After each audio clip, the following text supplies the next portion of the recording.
faqabuluha hatman bighairi taraddudi wa a'maluna baina qabulin wa raddiha illa sholata ala nabi Muhammadi. Adimi sholata ala nabi Muhammadi, teruslah berselawat kepada baginda Muhammad SAW. Faqabuluha hatman bighairi taraddudi, diterimanya sholawat itu hatman, wajib, bighairi taraddudi, tanpa ragu-ragu.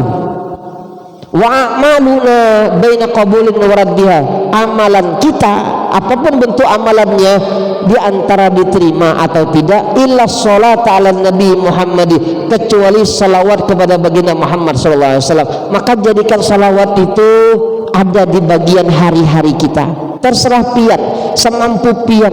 Kemarin sudah ulun informasi akan salawat yang paling pendek. Kalau tidak bisa salawat yang panjang-panjang, seperti misalkan yang dibaca malam Sabtu di sini, Guru Saiful baca Dalail Khairat, itu kan panjang. Kalau baca sendiri agak susah, makanya dibaca ramai-ramai biar agak gampang. Ya seperti mudah lah, kalau dibaca sendiri insya Allah 10 menit tidur, belum selesai burdah sudah teguring. Makanya rata-rata burdah itu dibaca berjamaah, malam Jumat, malam Rabu, malam Kamis. Nah tapi kalau saat tidak bisa yang panjang, paling tidak di bagian hari-hari itu kita bersalawat kepada Rasulullah. Nah aulia-aulia Allah Subhanahu wa ta'ala, mereka menjadi akan hari-hari mereka itu ada salawat kepada baginda Muhammad SAW. Tidak hanya di dalam sholat. Kalau dalam sholat itu hukumnya wajib, kecuali kalau di tasyahud awal hukumnya sunnah ab'ad. Tapi di bagian terakhir maka hukumnya adalah wajib. Kalau kada dibaca hukumnya kita punya sholat batal. Selain daripada sholat, jadi kalau seandainya kita ditanya yang sholawat ke hari ini, mau sholawat kapan? Pada saat sholat. Jangan hanya pada saat sholat, di luar sholat. Yang paling pendek apa? Imbah maghrib sama imbah subuh. Alhamdulillah, mohon ampun, mohon maaf, bukan karena apa-apa, untuk memberikan motivasi kepada pian, ulun sampai detik ini dan saat ini tidak pernah meninggalkan Allahumma sholli alaihi, Allahumma sholli alaihi, Allahumma sholli alaihi, Allahumma sholli alaihi. Imbah subuh 100 kali, imbah maghrib 100 kali. Maka ulun senang kalau seandainya pas majelis ulun ada yang mengimami. Kenapa? Di belakang ulun kawak membaca Allahumma sholli alaihi, Allahumma sholli alaihi. Tidak lama, paling 5 menit tuntung selesai. Allahumma sholli, Allahumma sholli, Allahumma sholli alaihi. Tapi yang perlu kita perhatikan pada saat membaca amalan-amalan itu, benar-benar harus kita baca setiap huruf-hurufnya, jangan sampai ketinggalan. Ini biasanya karena maaf karena ingin cepat, barangkali ada sesuatu yang dipikir akan, ada satu hajat, sehingga pada saat dia membaca zikir-zikir itu ada yang ketinggalan atau kada terbaca atau tersalah membacanya. Subhanallah, Banallah itu kan Allah membangun. Apa yang dibangun oleh Allah? Jadi kalimatnya harus jelas, subhanallah, subhanallah, Allahumma sholli alaihi, Allahumma sholli alaihi, Allahumma sholli alaihi. Jangan pada saat kita membaca zikir-zikir itu lalu kita menginginkan sesuatu, keinginan kita tidak dikabulkan oleh Allah dikarenakan tersalah membaca. Bisa. Yang kemarin pernah oleh informasi akan ya Syafi, anaknya sakit malah tambah sakit, kada sembuh-sembuh. Ditanya oleh guru, baca apa? Ya sapi, ya sapi. Pantas belum baca ya sapi. Ulama ijazahkan ya Syafi.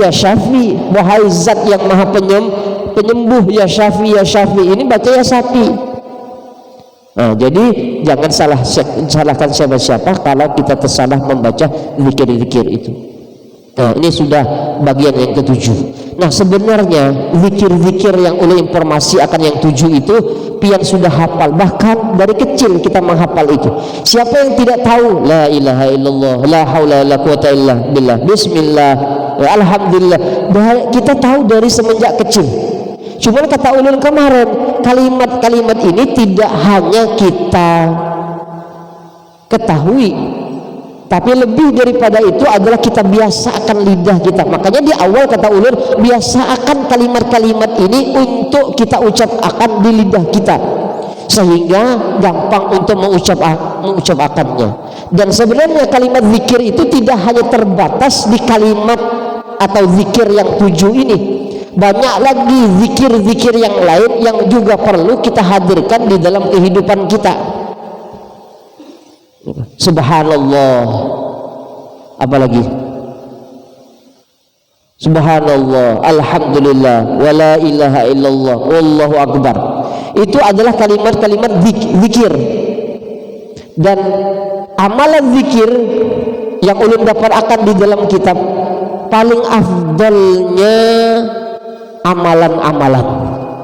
Kenapa? Karena amalan-amalan yang lain itu biasanya harus ada waktu-waktu tertentu, harus ada jumlah-jumlah yang tertentu, ada di keadaan-keadaan yang tertentu. Seperti misalkan kalau kita berbicara sholat, ada jumlah-jumlah yang tertentu, tidak boleh dikurangi, tidak boleh ditambah. Kalau kita berbicara tentang sholat, bolehkah dikurangi, bolehkah ditambah? Tidak boleh. Dan juga di waktu-waktu yang tertentu tidak boleh melakukan sholat sebelum masuk waktu. Kenapa? Tidak sah. Karena di antara syarat sah sholat adalah dukhulul waqt, masuknya waktu. Lalu kalau seandainya kita lakukan setelah masuk waktu, setelah keluar waktu, boleh atau tidak? Kita melakukan sholat sudah di luar waktunya, boleh atau tidak? Kalau tanpa uzur tidak boleh. Kalau ada uzur atau alasannya diperbolehkan. Seperti apa alasannya? Alasannya misalkan kita melakukannya karena alasan kita tidur. Kemarin kan pernah udah informasikan a'dzarus shalah berapa? 4. Uzur-uzur, alasan-alasan boleh kita melakukan sholat di luar waktunya itu ada 4. Di antaranya apa? Di antaranya tidur. Jadi kalau seandainya tidur subuh, bangun kada bangun, misalkan sudah lewat subuh, boleh tak? Boleh. Ya. Tidur nih zuhur, sudah sholat zuhur, lalu bangun kada bangun maghrib, boleh kada? Boleh. Asalkan kita tidur sebelum masuk waktu. Ya kan? Kalau tidurnya sudah masuk waktu, ya kan? Lalu kita biar akan begitu saja, misalkan ternyata kita bangun sudah lewat, sudah waktunya, itu salah kita. Kenapa tidak sholat dulu baru tidur? Berarti kita meremehkan sholat. Dan diantara penyebab mati su'ul khotimah itu adalah at-takasul wa tahawun anis sholat, menggampangkan perkara pelaksanaan sholat. Itu diantara penyebab mati su'ul khotimah. Ada 4 yang ulun baca yang menjadi penyebab mati su'ul khotimah. Nah, banyak di antara kita, banyak orang-orang yang di luar sana, mohon maaf, menggampangkan perkara meninggalkan sholat, bukan menggampangkan perkara melaksanakan sholat. Tidak melaksanakan sholat.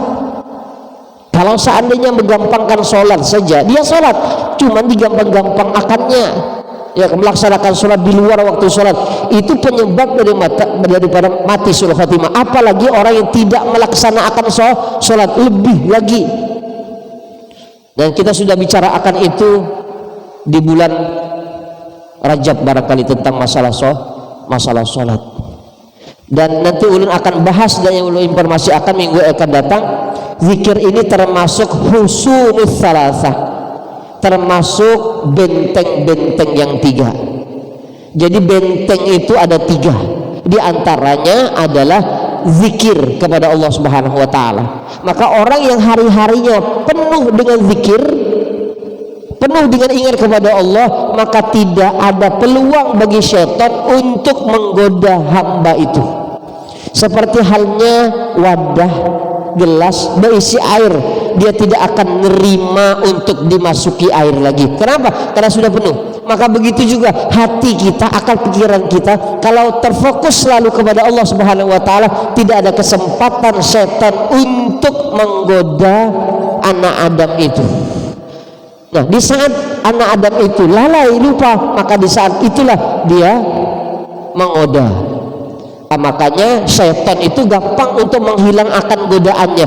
Tapi berbeda dengan hawa nafsu. Hawa nafsu tetap ada di dalam diri kita.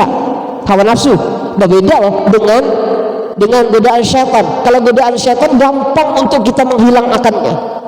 Makanya kata Habib Abdullah Al-Haddad kemarin pernah udah informasi akan untuk menghilangkan godaan syaitan, maka ucapkan saja Allah dengan kepala mendongakkan ke atas. Jadi kalau ada bisikan-bisikan setan itu lalu berusaha untuk kita menghilangkannya, gampang. Ucapkan aja Allah Allah, karena setan itu tidak menggoda dari atas. Coba pengen lihat firman Allah, digodanya kita dari kanan, dari kiri, dari depan, dari belakang, tapi tidak dari atas. Maka ucapkan Allah, pada saat itu dia lari, tidak kembali lagi kan? Kembali lagi kalau seandainya kita tidak berzikir. Makanya kata ulun tadi, kalau selalu kita berzikir kepada Allah, kadang ada kesempatan bagi syaitan untuk menggoda kita. Tapi godaan hawa nafsu ada, hawa nafsu ini yang susah. Kalau seandainya tidak kita tunduk akan, dia akan selalu menggoda kita. Kecuali kalau seandainya kita telah mendudukkan hawa nafsu itu.